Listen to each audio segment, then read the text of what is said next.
On this episode of our Crowdcreate Mastermind series, we've brought together the leaders, legends, and most innovative minds in space and aerospace to talk about what keeps them up at night.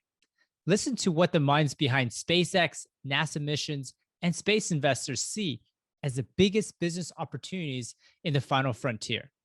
While many of us are celebrating momentous breakthroughs in reusable rockets and, ironically, landing a spaceship on Earth, others are thinking even further into the future around governance, sustainability, and space debris.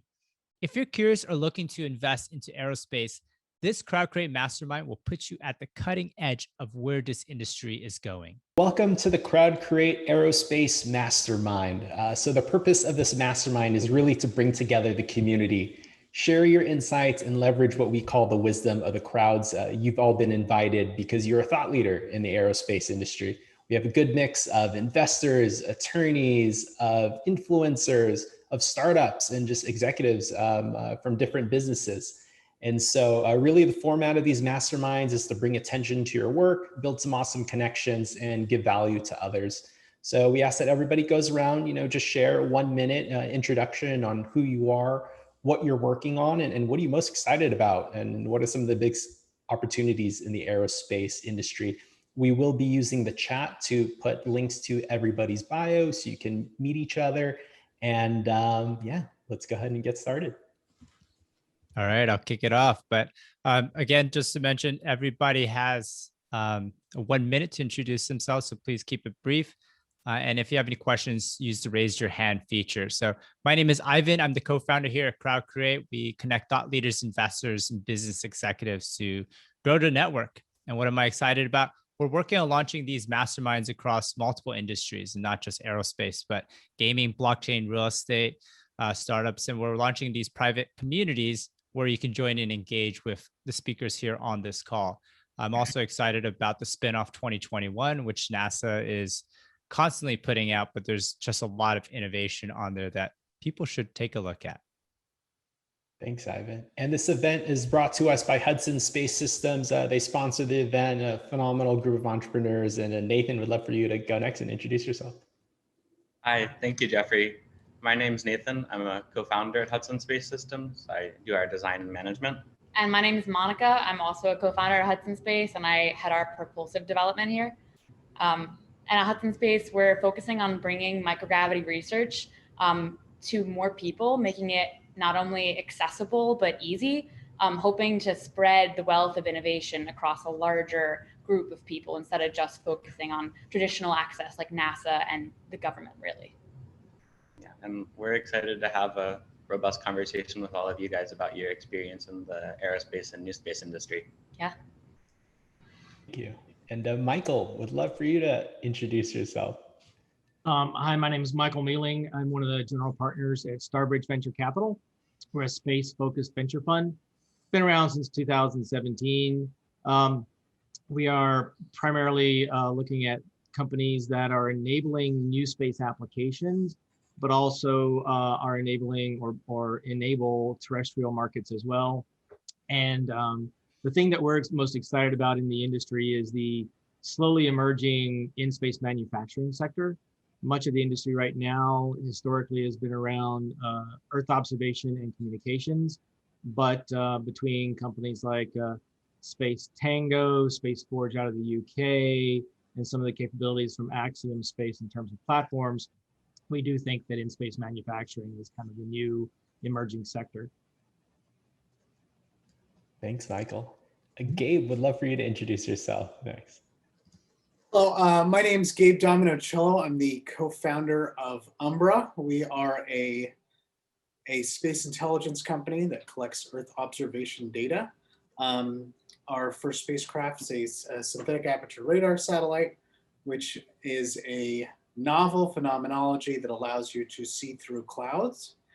And we have a novel antenna and radar that allows us to see down to 6 inches or approximately 15 centimeters. Thanks, Gabe. Adam, would love for you to introduce yourself. Great, thank you. Adam Harris from Orbit Fab. OrbitFab was created to refuel satellites in orbit. So we're taking this idea of helping the on-orbit servicing companies and really changing the way satellites are built by not just refueling before they launch, but having the ability to maneuver and refuel in orbit. So happy to be part of the discussion, and I'd love to hear kind of other ideas about how on-orbit servicing is really changing the way we do this business. Thanks, Adam. And you're also previously with SpaceX, is that correct? I was in charge of government business development as we got into the ELV business, and then told people that we were going to land rockets on the Earth, and everybody laughed at me. So it was a lot of fun. Congratulations on what you've built. Yeah, it's really great time. Rick, would love for you to introduce yourself. Hi, I'm Rick Tumlinson. Yeah, I guess I was lucky enough to be around and help kick off what we call the new space revolution a couple of days ago, and built up a few companies, signed up the first guy to fly on the space station, led the team, took over the Russian space station a few years ago for a little while, a few other projects, and then a couple of years ago decided to cash in my scars and start a venture capital company to help some of the brilliant minds that are out there starting space entrepreneurial companies match up with the people who are coming in from the outside who may not know their way around. And so SpaceFund is focused essentially on what I call frontier tech, the sort of technologies that will either support or be enabled by the activities you see with folks like Jeff and Elon. So we're really excited, and thank you for inviting me. Thanks, Rick. And Kyle, I'd love for you to introduce yourself. A pleasure. Thanks for inviting me on. I feel like I'm a little out of my league, but I'm glad to be here because I'm here to learn. But I was a performing illusionist for the last decade, but luckily I dabbled in the stock market for a little while for the last several years while I was performing, because leading into this pandemic, I lost everything, man. When you watch all those magician, probably the least, what do they call, essential service workers out there, right? But luckily, I'm diligent, and I've been investing in the market for several years with a lot of success, focusing highly into emerging sector stocks. I found a lot of success in the cannabis industry early, psychedelic industry, renewable sector. I really love new sectors in the market that I think are just broadly overlooked. In the space sector, in my opinion, is definitely being one of those sectors, even though we're crashing today, which is kind of funny to anybody that actually pays attention to some of these companies that are out there, which there are only a handful. So I'm fairly confident and excited to learn more about the industry. Most of my focus right now is on satellite infrastructure, because obviously it's the path quickest to profitability, but we also want hype, something these companies are doing that's different, that's innovative. And luckily, a lot of them are going to Mars, Venus, the moon and beyond. So I feel like I'm on the edge of my seat knowing that I can own a piece of this and get pick the brains of people like yourself and further learn about how this industry is going to evolve. But I think now is a great time for investors to be paying attention, because it's happening. I'm sure you're all aware it's happening. Thanks, Kyle. We're all about diversity of thinking, so have people from all over it. Graham, would love for you to introduce yourself. Thanks, I really appreciate it. So my name's Greene. I spent the bulk of my career actually working in Michelin star restaurants in New York and California, and then spent a bit of time abroad also in Northern England and Copenhagen. But most recently, the project I'm working on is I'm the Chief Product Officer at Mission Space Food. And so we're the first commercial company looking at food and nutrition in space. The goal of the company being that the innovations that are required to meet the space food constraints apply directly to Earth. And so there's a history of food products, from energy bars to modern baby formula, first innovated for the space food systems that ended up sparking $10 or $20 billion markets for each of those. So I'm really excited to talk to everyone today. Thanks, Graham. And Kelly, would love for you to go next. Hi, it's a pleasure to be here. We are focused on space communications, and most people, when they talk about space communications and satellites these days, are talking about all the robust systems that are closer to the Earth, GEO, MEO, LEO. There are all kinds of amazing things happening. But when you get out to the moon and beyond, which is where we're focused, there's a very little happening, and there is a huge demand coming. So we are essentially stringing satellites like cell phone towers through the solar system. And our company is called Aquarian Space. And we're excited to to be the first commercial, essentially utility company providing communications at the moon and beyond. Thanks, Callie. And Charles, would love for you to go next. Great, thank you. And I appreciate the invitation for being on the panel with such esteemed colleagues and people in the aerospace and space industry. I've had my firm for nearly 20 years. Coming October, it'll be 20 years. We've always been focused on technology. For the largest part of that, it's been internet related technology, both on the litigation and the business side, the transactional side. And over the last 4 years, we expanded into the space industry. And so that's where my focus has been primarily over the last several years, particularly representing new businesses within the new space industry, but also doing policy work. And as far as the excitement aspect of the question, I think it's a great time for all new businesses and entrepreneurs to expand into this area and to grow. Our firm is positioned and happy to help them continue in that regard. And I think it's also an opportunity for everybody to come together and work on developing regulation and policy that continues to make space available for all different sectors. And we've seen that most recently with the interaction between SpaceX and other industry key players and the astronomy community in developing guidelines for mitigating the adverse effects of satellites on that aspect of science. So thanks again. I'm glad to be here. Thanks for joining us, Charles. And Armand, would love for you to introduce yourself.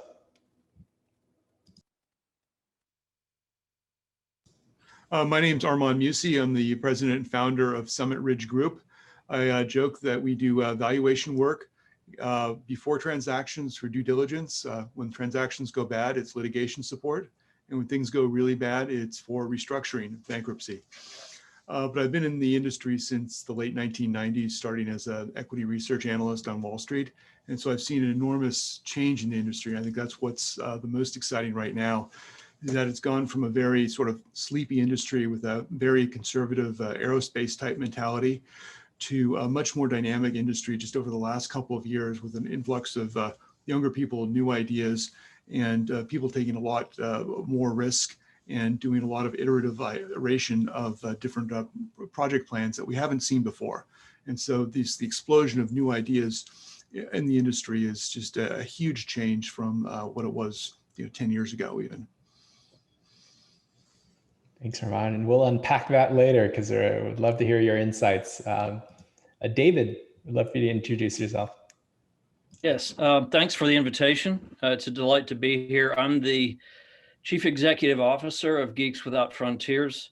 We're a global nonprofit organization scattered around the planet, and our team is traditionally focused on trying to leverage relatively immediately scalable technologies. We're technology neutral.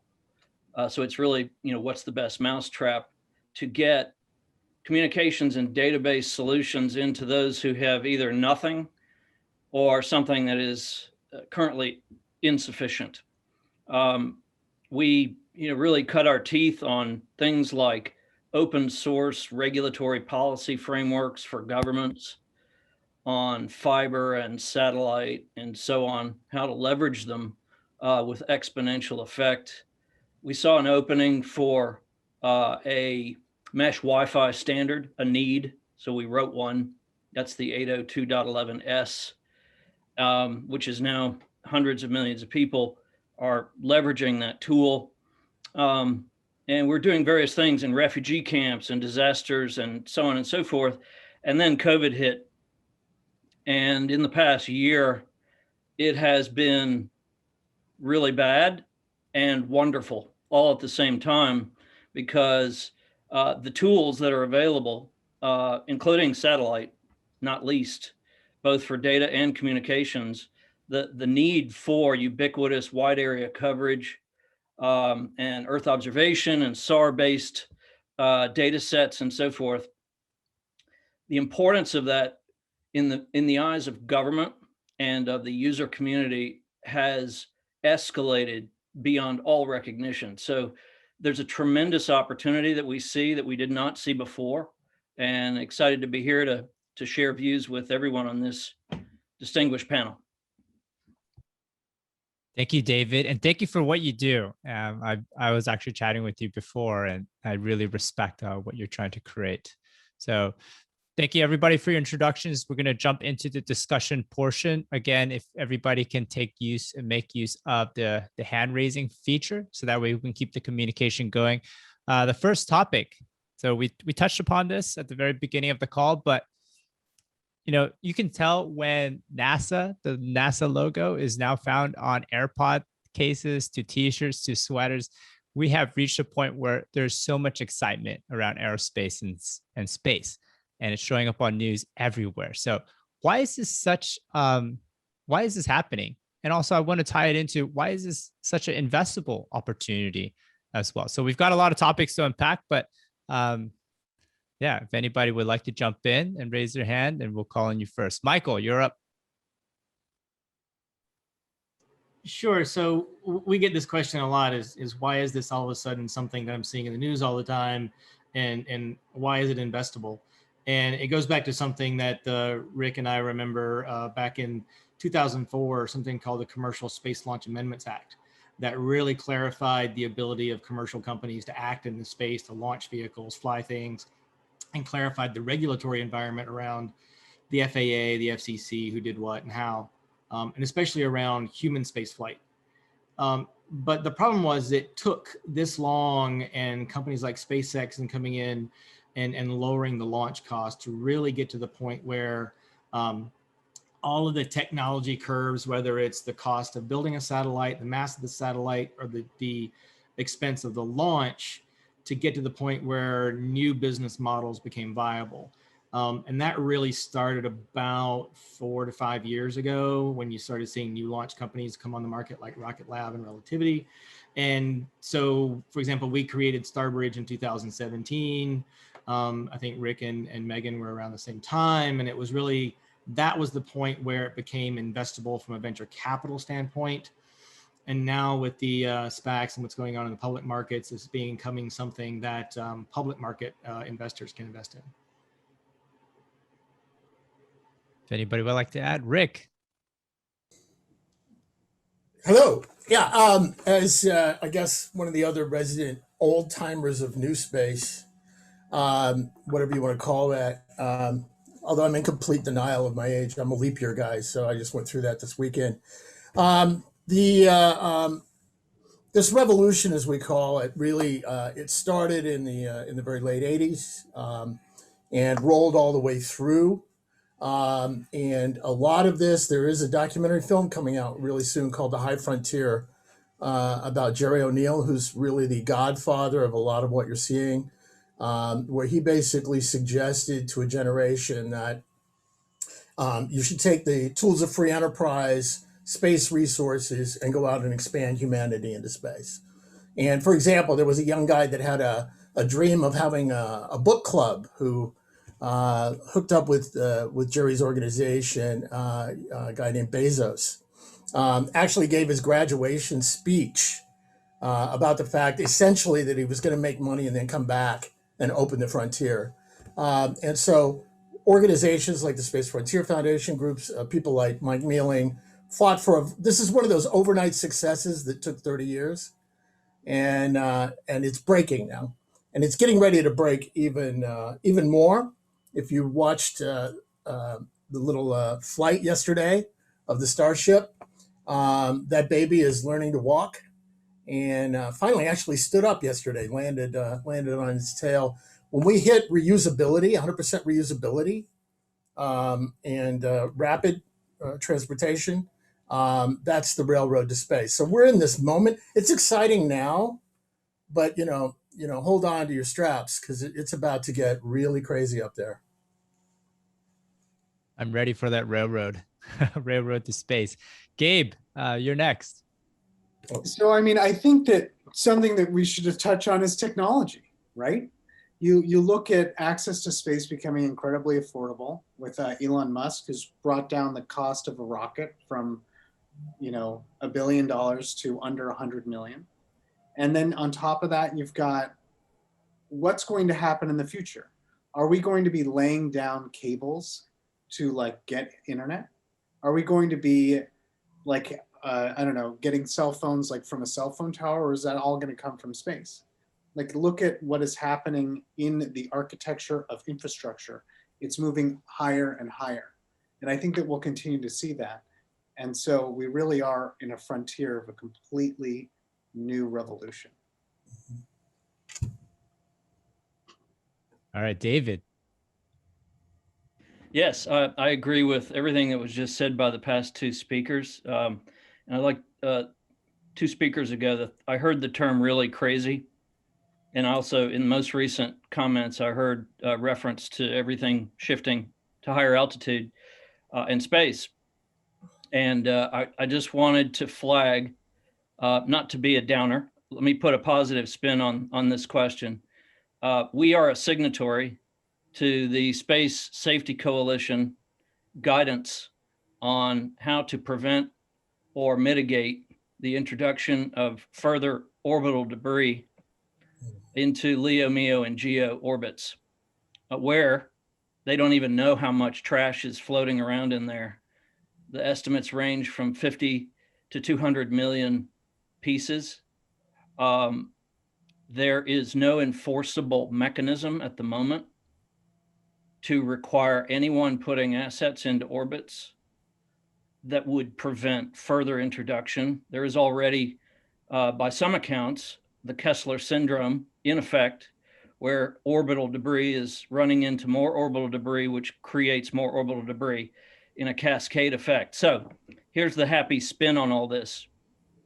And my question for the group at large, is there the financial, a financial interest evident to pay for some means by which the further introduction of debris into the orbits will cease, or at least be reduced to a functional level? And or finally, is there a financial motivation that can be the heart of a solution to this, what you might call wicked problem? Wow, there's a lot to unpack there. We'll definitely talk about that next. Thank you, David. Kyle, let's hear from you. Yeah, I want to actually chime in because David made a really good point. I want to talk about what excites retail investors in this space, what got me into it, because I've seen this space multiple times. I just wouldn't enter it until as of recently for a few factors. But I think David points out a fact that I primarily look at every new emerging sector, which is what are the problems? What are the issues that investors at some point or someone's going to have to pay to fix? And actually, that's probably one of the biggest problems with space. It's mentioned the most because there's a compound effect where over time, this debris will break down enough that it'll cover pretty much the entire around the planet, making it extremely risky to get into further or late, obviously higher orbits, right? But we can touch on that because I'd love to hear what everyone else has to say, anybody that actually has more intelligence than I do, obviously, in the space. But from a retail side of investing, when you guys are talking about how exciting this is, what I don't think people are recognizing is how public this is going to become, because everyone mentions SpaceX. Obviously, they're the ones that are kind of frontiering the hype that we are all experiencing right now. But again, there's so many companies like yourself that are being overlooked. I mean, we're talking, they're going to be putting selfie satellites up. There's a company privately doing that. And the delivery company that's doing it, I believe, is Momentous. And it's incredible when you look at some of these companies and how much they have reduced the cost of some of these space infrastructures that are going to need to be utilized like right now, which is obviously satellite related. Momentous is claiming they've lowered the cost of late stage satellite delivery from 10 million to 1 million, a 90% reduction in cost, which is absurd. And then again, you're looking at these reusable, scalable rockets that the bigger the rocket can get, the more value we can pack inside of it. And again, I'm more as a retail investor trying to focus on the combination of profitability and hype, because at the end of the day, every company has to be fun. If it's not fun, if it can't find a way to attract an audience who's really going to care, how are they going to get investment dollars? So I like the fact that space isn't just, a business about satellites and Wi-Fi. It's also a business like, hey, we can put like Honeywell that's got a greenhouse up on a satellite right now. The fact that, Lockheed Martin landed, or very well helped land Perseverance on Mars, right? Like it's incredible that how a lot of these companies are only a reach away, but it's really hard to navigate now. But the thing that stepped me over the edge was the fact that we're getting proof of concept. Like you guys were saying that like it's been 20 years, 30 years in production to get to this point where we finally say, hey, look, we built this thing, we've proven it out. Now we're getting to the point of investor dollars and scale, which I think is brilliant. I think it's beautiful. And like I said, I think it's being largely overlooked, because I wouldn't buy these companies even a year ago. But as of today, I mean, Momentous claims, well, obviously in 2019, they proved out their technology, or so they've claimed. And then you're looking at, again, some of the SPACs that were mentioned there. I mean, we saw Virgin come through a SPAC that's just starting to prove out their engine concepts and things of that nature, which are still finicky at best. But I'll leave it there from the retail side, because that's where I see most of the excitement going to be, is those combination of companies that can do both, not just, make great technology, but also find a way to make it fun. Because it's complicated and dangerous, but if it, Elon makes it fun, right? Like everyone said, the starships are like sitting in an, like, if you could think of like an Apple product, that's how the astronauts were describing the shuttle, right? So I mean, like that's, and that's all we're talking about is SpaceX. So I mean, Good. Here we are, like it's proof of concept. Yes, sir. And Charles, I'd love to hear from you. You have an international perspective on this, and love to hear from you. I in particular, I mean, I love everything that everybody's saying, and Kyle, I'd love to have a further conversation on some of the businesses and so forth that you mentioned. But I particularly want to respond to David's comment on the orbital debris, or space debris as the European sector refers to it. And we've talked about, Rick has mentioned how, this really has been like 20, 30 years. And over the last few years, the new space has really reached the excitement. But with the same perspective, the policy efforts to try to address orbital or space debris are about as long. I mean, from the US side, that began back in 1993 with the White House starting to look at it. From the international side, that was the IADC and UNUSA from the United Nations. And really, from the US perspective, only until like the last couple of years have we started to, through the FCC, discuss and really implement regulations that are going to have some teeth in terms of trying to mitigate the orbital debris issue. One of the issues that comes to mind, though, is, and the reason that I mentioned like SpaceX before with respect to its efforts in dealing with the astronomical issues. Now, clearly Starlink is the one that prompted that in May of 2019, when everybody said, wait a second, how can we have these streaking across the sky? But its focus on technology and building DarkSat and now VisorSat to address and mitigate those concerns are fantastic, but not all of these companies are going to have the financial capacity to just do R&D and address the issue. So we need to get to a position where other countries, other companies, SpaceX, the smaller companies, everybody's sharing that kind of technology, because as David said, the orbital debris issue is not going away. It is significant.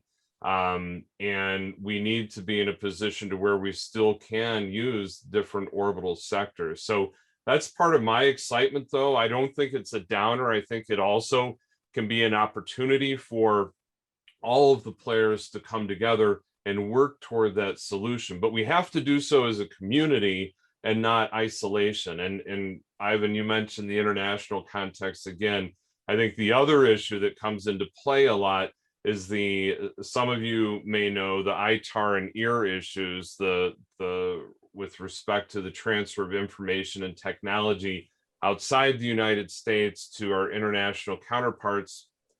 There's got to be an examination of that too, because for international cooperation to really take hold across the sciences, there needs to be some kind of reassessment of those particular issues. But I'm excited just by this panel and the thought leaders here that are today talking about these issues, that we're on the right path. So thanks everybody for, again, including me and contributing your thoughts. Thanks, Charles. You have a lot of wisdom to share, so thank you. I know several of you are raising your hands for this topic, but I do want to move on, but it's really relevant and actually a great transition. So we're talking about a lot of things in orbit, from debris, but also I want to focus on what are those business opportunities, that we're seeing, because we're talking about why is it so popular and why is it so investable. I do want to switch gears and just talk about those business opportunities that we're seeing right now. And Graham, I know you particularly are a good example. I'd love to hear from you. Yeah, well, I think just to kind of touch on that last, just really quickly on the last question brought up by David, to me, as someone who certainly is not as knowledgeable as the rest of you about the debris in low Earth orbit, to me, that's a question that's almost emblematic of the larger issue, which is while we're trying to explore really at the threshold of scientific innovation, how do we not bring the problems that exist with the way that humanity interacts with Earth into those next phases of exploration? Because to me, that issue of debris in low Earth orbit sounds eerily similar to, my time working in restaurants trying to source fish that no longer exist, partially because of plastic pollution in the ocean. But I think to be a bit more optimistic and to answer your question, Ivan, is that I'm sure all of us are on the same page that innovation that happens in space can drastically affect the way that people live on Earth. And so I think the business opportunities are huge. I know Mission Space Food, the company that I represent, has a different approach in that we're certainly not trying to bring, for instance, satellite internet to everyone on Earth, but we believe that a lot of this consumer attention that exists in space can be leveraged to positively impact the way people eat on Earth, both through material innovations in the way that food can be stored and nutrients can be stored, but also just in the way that you can convince people to change their eating habits to incorporate better practices. Thanks, Graham. Love to hear from you, Armand. So in terms of opportunities, there's a couple obvious ones. The biggest one is the internet, right? So we see SpaceX, we see OneWeb, we see Project Kuiper. Those are going to be huge opportunities for people. There's also a lot of money going into Earth observation and remote sensing, and there's all kinds of ideas of how to make that work and how markets can develop from that. We've been waiting for that to happen for really kind of 20 years. Every time I go to one of these conferences, I see new ideas about remote sensing and Earth observation, and then they ultimately don't really develop that quickly. We're still waiting for the killer app there. But if you look at just the massive increase in terms of satellite launches, satellite manufacturing, the amount of things going into space and the number of ideas, it's clear that we're sort of like 1999 maybe in the internet era, where there's a lot of new ideas, but we really haven't settled in many areas on what the business plans are going to be, what the killer apps are going to be, how are people going to use it, that we're still kind of very immature in the industry. And I don't mean that in a bad way. I think it's a really exciting time. But I would say that of so many of the ideas we see out there in 5 years, many of them won't be there. And some of the ones maybe we didn't think were great ideas will actually be, astoundingly large. So I don't mean that as negative, but I'm trying to add a little bit of, sage advice from an elder. Thank you, Armand. Let's hear from you, Michael. What are your thoughts on that?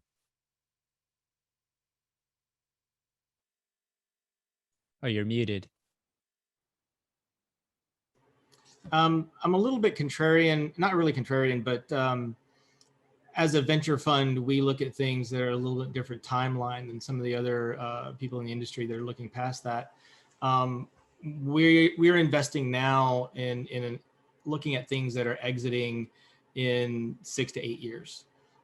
Anything that has timelines that are beyond our 10-year fund horizon, we look at, we encourage, we think about, we help from a policy standpoint. And a lot of the things that we see in the industry right now are beyond that.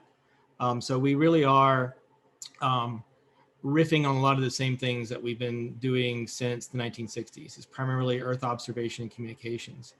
But what we're seeing is innovative companies with new technologies to be able to do that. And that's where a lot of the innovation that's happening right now. For example, Umbra with their synthetic aperture radar is a good example. And those are the opportunities right now. It's the new technologies that are disrupting the way things were done in an industry that was dominated by government that was very much interested in keeping things the same as opposed to tearing things down and building new things every couple of years the way we do in the rest of the economy. So where we're encouraged, to go back to something that Armand just said, is there are notional business models that are out there that we can't figure out how they close yet.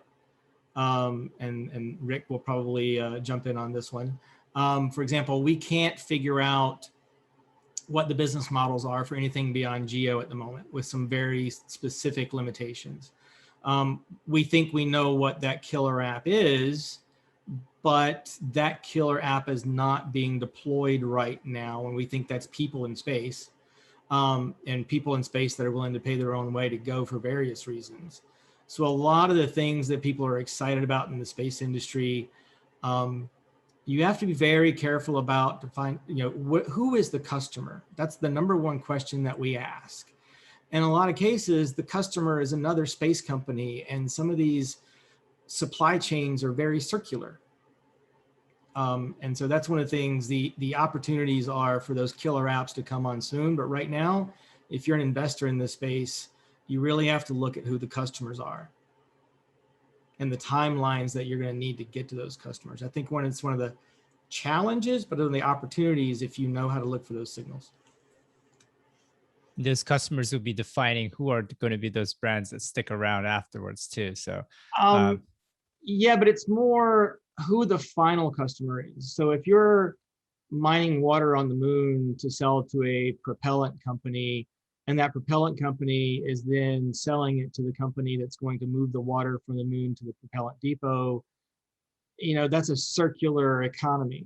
There's no customer. We're looking for who wants to put something on the moon that's going to justify that infrastructure. And right now, except for NASA, we don't see them. David, I think you'd have a great perspective on this, and we'll move to Kelly afterwards. Yeah. First of all, welcome aboard, Moriba. I was channeling you earlier in this webinar by introducing the subject of orbital debris. In terms of opportunity, I just want to say, most of the work that we're doing at Geeks Without Frontiers is focused down on the planet's surface, and we're going where most others are not going because it's more difficult.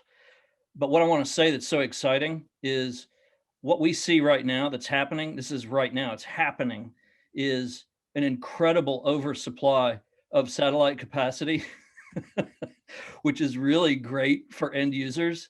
At the same time, really exciting complementary technologies and capabilities are being brought to bear through cloud, IoT, blockchain, artificial intelligence, and the list goes on. And what we're seeing now is this is higher in the tree. Most of the for-profits are going traditionally after the low-hanging fruit. But what we're now beginning to see is that we're not alone out in the field trying to get to these marginalized communities, disenfranchised, disaster affected, low income, whatever it is. Right now, today, we have partners who are doing $1.50 ARPU for profit as a business strategy. This is rolling out, not pilots, not proof of concept. These are business plans. A lot of it's under the radar. These are smaller companies who are going where the big players are not. And there's no press releases on this, and it's happening.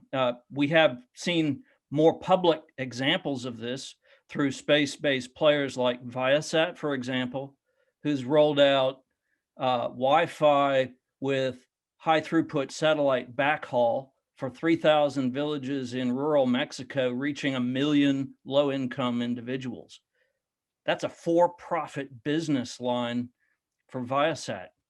So these sorts of things. And then we get into data analytics is really starting to come around and synthesize and render the data sets from an unprecedented number of Earth observation and SAR-based data so that you can monetize it, And that's going to drive everything. It's like Armand was saying, we totally agree.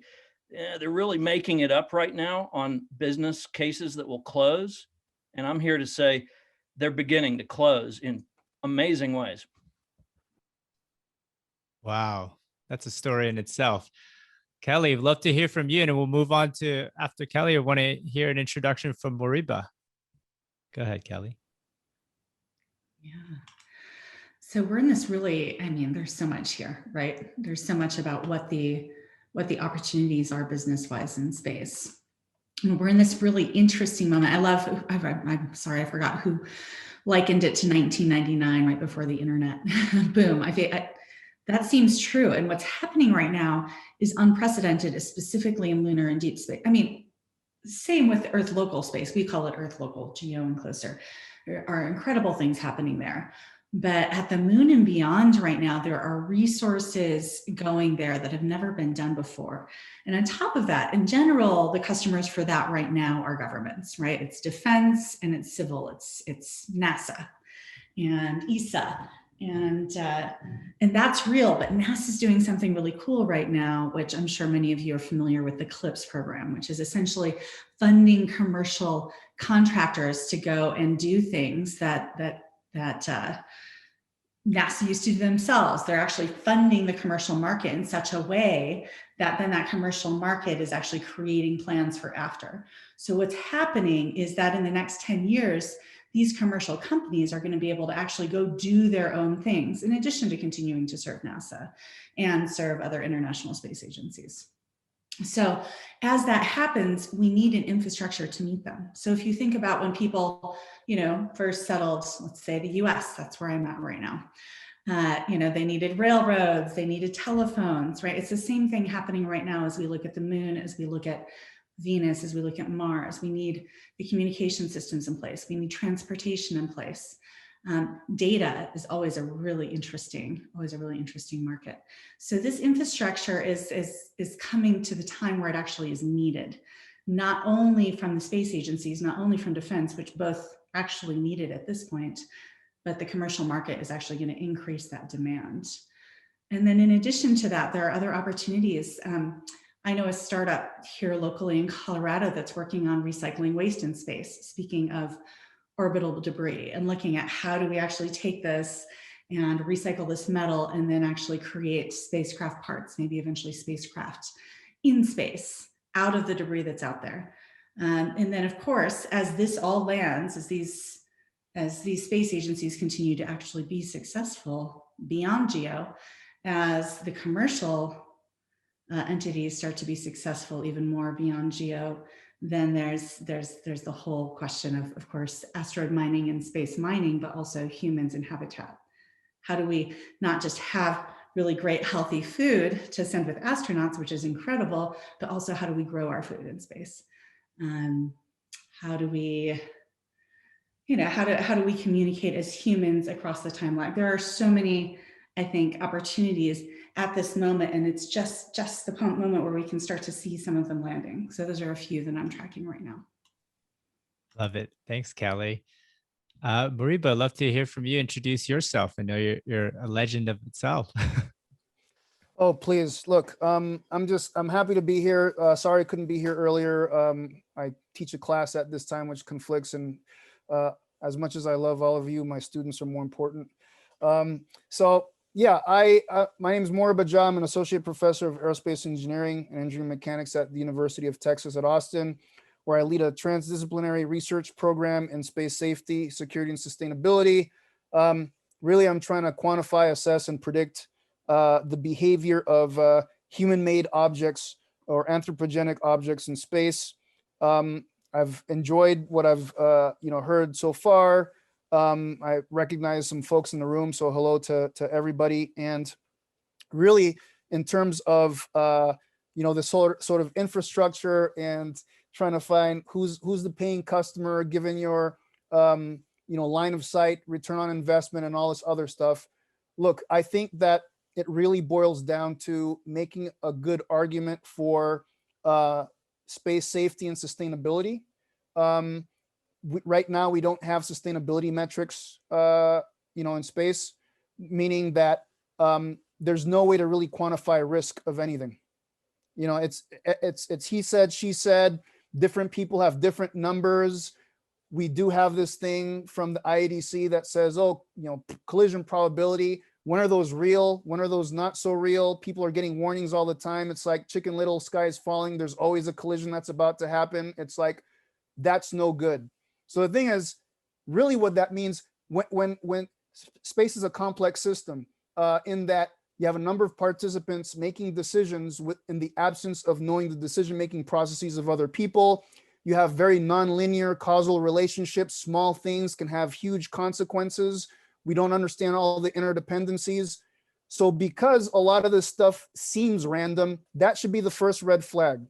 When behavior seems to be random, I'm a huge skeptic of intrinsic randomness. I think like randomness is mostly BS.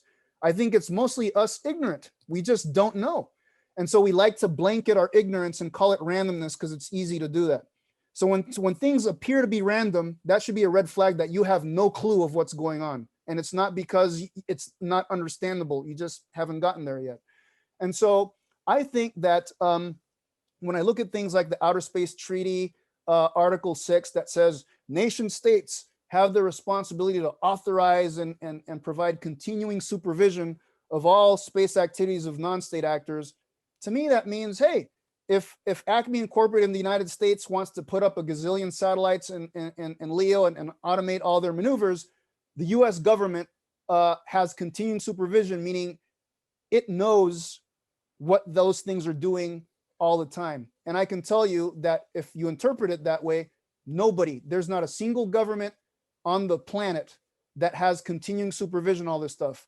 I love the idea of the recycling. I'm the first person to say we should minimize single-use satellites, just like minimizing single-use plastics, minimize single-use satellites, make these things recyclable, form-fitting to other type of stuff. But in the business development of rendezvous and prox ops and these sorts of things, it's just a matter of when, not if. When Acme Incorporated is going to service Das Vidania LLC, and then 2 days later, there's going to be some dispute saying, hey, this is what they did to me. My stuff's not working quite as well. Okay, where's the evidence? Where does that get reconciled? Who knows who did what to whom when? We're so focused on the collisions. I can tell you that the space security issues that we face are completely eclipsed in information requirements as compared to this collision stuff that seems to be the Eye of Sauron's on collision, not on this other stuff, to like make sure that people are protected in the businesses and the things that they're doing up there. We have MEV2 rendezvousing with Intelsat. Guess what? When these things get to within, I don't know, a kilometer from each other, nobody has a clue except the people doing the stuff. Like, where are these satellites located? We can't even distinguish one thing from the other. We get the identities confused. We have an identity crisis in space. These are the things that need to get solved and with sustainability metrics and that sort of stuff, so that there can be this marketplace. And I think business can be opened. You know, space insurance companies can now start charging premiums for liability and stuff like that on orbit. Like all these things that don't exist now start going away if we can like establish carbon footprint analog in space, space traffic footprint, carrying capacity for orbits, these sorts of things. Moriba, So anyway, that's a strong call to action. Wow, I really respect that. Thank you for sharing. Rick, it seems like you have you're really agreeing to a lot of those points. I'd love to hear what you think. Yeah, Moriba and I have passionate agreements and passionate disagreements, but that's because we're brothers in the cause. The thing is, I want to go back to one thing. You were talking about opportunities because this is about a business. This is a business thing, and one of the areas that we are not investing in, for example, is rockets. I just want to put that out there. I think Michael agrees as well. We have too many rockets. My thesis is that's because we have too many boys and boys like rockets, but that's a whole separate argument. Regarding debris, we have to take care. We have to protect Sandra Bullock, man, and it is critical, right? I think there's 3 levels there, real quick. Not to stay. This show has ended up being around debris a lot, but really that is interesting, and we can talk about that. But there is the the opportunity that hasn't been created yet for companies that want to clean up existing debris. Then there's the opportunity that has to be created to stop new debris, which for me is something like, for example, the right of salvage needs to be put into space, because it's the big objects that are the real problem, because they end up making lots of little objects when they hit each other. So if we could create a right of salvage to where, because right now nation states are responsible for the entire lifetime, allegedly, of the existence of their vehicles. So there is that. The right of salvage could open up a new business opportunity. You could have a commercial solution. But then the key here, the key to all of this, a lot of this is we're transitioning from an aerospace industrial model that is about spending lots of money, getting more money from the government, spending more money, and it's all about throwaways so that you get paid to replace and all of that. That is in juxtaposition with what I call the frontier model, which is bring costs down, reusability, recycling, replacement, repurpose, and resources. And if we can start to inculcate a philosophy into this new industry as we move out that is actually focused on those 5 things, not only will we create a whole new set of opportunities and interactions it's an overused word, but in the space ecosystem, we'll actually be modeling a new set of behaviors that we need to be actually expressing down here on the planet while we're engaging in enterprise in space. The idea of reusing stuff, recycling stuff, of working together, the Greene, there's no bigger environmentalist than somebody floating in a habitat in space above the Earth, rebreathing their own air and re-drinking their own recycled urine. This person is very aware of how to take care of systems. And so we have a lot of potential for modeling and moving, not just as we're doing enterprise, but as we're moving out into the frontier, showing how we can do enterprise in a way that is both beneficial and positive. Thank you, Rick. And that modeling, actually a really good point I want to bring up. Hudson Space Systems, we'd love to hear from you how specifically you're doing this for startups and helping them create these business opportunities. I think you're muted. Yeah, and thanks, then we'll Ivan. go to Charles afterwards. So yeah, that's a really interesting point. One of the things that we are aiming to do with our company is providing access to current companies and enable future companies to access microgravity research and manufacturing to develop these business models for themselves. There's a whole range of opportunity, proven and unproven, across the range of STEM technology. So for example, like there are all of these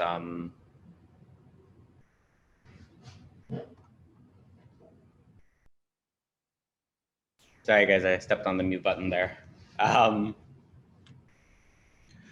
Like preparing technologies to expand human exploration, we need a proving ground. We need accessible ways to develop these technologies. So the business model we're developing allows companies to access that. And it's part of our vision that people can work on these innovations without having to add extra satellite pollution into the LEO mix, right? So if you can go up and do some experimentation or manufacturing and bring it back down within, let's say, like 1 gravitational cycle, you don't have to worry about adding to that pollution. Because, I mean, as much as we love to think about what space and the industry could be in the future, say it's a model of how we can, move forward and recycle and make it green from the start.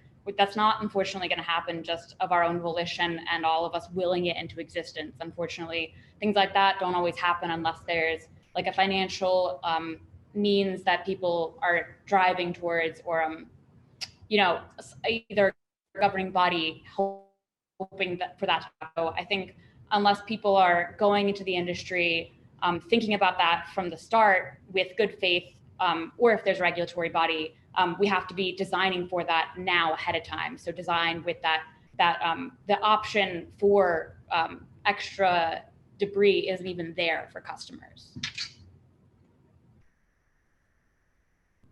That's a good point. We are in our final 5 minutes of our mastermind. If anybody from the panelists or even the attendees have a question to ask, feel free to type it into the Q&A section, and it's open and everybody can answer it there. If there's any topics or anything you want to discuss, please share it there. Love to hear from Charles. Really quick, I just wanted to jump on 2 points that Moriba had mentioned, and related to that is one, liability, I think, and also what Hudson Space Systems has just said. I think that whether the company is small, medium, or large, they really need to be thinking about the design and incorporating the design for safety and mitigation now. They also, from a legal perspective, even if there aren't so many all the insurance products out there yet, they need to be thinking about that liability aspect and protecting themselves now. The time to wait is, they don't have the time to wait, and they need particularly the small companies need to be focused and paying attention to the regulatory process and looking at the proposed regulations, commenting when they have the opportunity to do so. Because one of the proposals in the new FCC regulations, one is to make sure that you're indemnifying the United States by anything that you do in space. And 2 is the possible requirement of a bond. And depending on what that bond metric happens to be, that could be significantly prohibitive for small businesses. So bottom line, think about design, think about insurance and liability protection now, and pay attention to the regulatory process. Those are very important points, and everybody here is on the innovation side, but also think about the liability and the insurance and the sustainability. Armand, love to hear from you, and we'll go to Michael and David. Hopefully we can get everyone in before the time's up. Sure, I agree with a lot of the things that have been said, particularly about space debris, but I think we have to recognize that the strength of the industry is also its weakness. So we've had this incredible evolution that's allowed prices to come down, new entrants to come in. Companies that are with very small capitalizations have now been able to access space. But that means you have companies with small capitalizations accessing space. They don't have necessarily the resources to have all kinds of redundancies on their satellites. They don't have the resources to afford expensive bonds. They don't have the resources to go up and clean up a mess that they put up there. It also means that you're going to have people launching satellites from more and more countries, not just a couple of countries in the world that have space access, but it's going to be really a global situation. And if the rules tighten up in the US, people will launch from another country. So it's a very difficult situation to bring under control. It's nice to have ideas, but at the end of the day, there's a lot of small companies who will want to get up into space, don't have a lot of money, and it's going to take, I think, some really creative new ideas to solve this. Thanks, Armand. Michael, love to hear from you.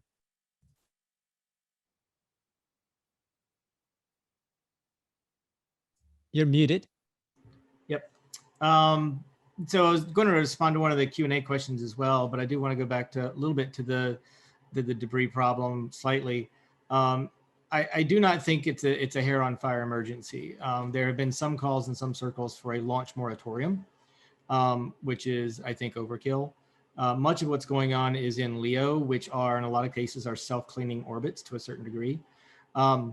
For example, one of the causes of significant amounts of debris was the Indian ASAT test. And much of that debris has since deorbited itself because of the altitude. There's still, according to Moriba, about 100 pieces that are still left up there. So nature helps, but it is not a complete solution. But figuring out how to make that into a business is difficult. Garbage trucks are not usually venture investable businesses. But one of the questions was, Q&A questions was the role of settlement and a lens from which to look at what a lot of the companies in this sector are doing and what even venture funds like ourselves are looking at in the future. We do think that people living in space and either temporarily or permanently leaving the Earth to go do things elsewhere in large numbers is where you get into the justification for a lot of things that a lot of more longer term companies are getting into. So that's exactly what Elon's plan is. And as a fan of that kind of an idea that both I think Rick and I share, that is something that you're going to see a lot of companies start looking at as longer term business models that get into generational, multi-generational kind of wealth building and wealth transfer. Thank you, Michael. And last final answer from David. Yes. I'm not going to talk anymore about orbital debris, I promise. What I wanted to do for my closing comment is to share the fact that we have 2 astronauts on our board of directors who served on the International Space Station, and they have imparted to us this relatively, actually a decreasingly unique perspective that comes from space about the interconnectedness of major systems on the Earth's surface. And I'm talking about weather, oceans, terrestrial realities, and so on. And what we're seeing is strategies increasingly are part of the mix on Earth that take account of that interconnectedness. They're bigger picture strategies which ultimately cry out for space-based tools and other assets. So again, we're technology neutral, but space is unusually valuable for us in what we do, and more broadly for everybody we're doing it with. So we see huge potential on business plans and on holistic strategies that address the Earth's interconnectedness. Thanks for that, David. And thank you everyone for attending. We're all here to support each other, and we appreciate all of your insights. Thank you again to Hudson Space Systems for sponsoring this event. We do want to keep the conversation going. We have a private Slack group that we will invite all of you to, and we'll also send you a recording of this so you can share it with all your followers, and hopefully we can help get the word out about orbital debris and all the problems that we can solve in the world. So thanks everyone, and we'll see you on the next Mastermind.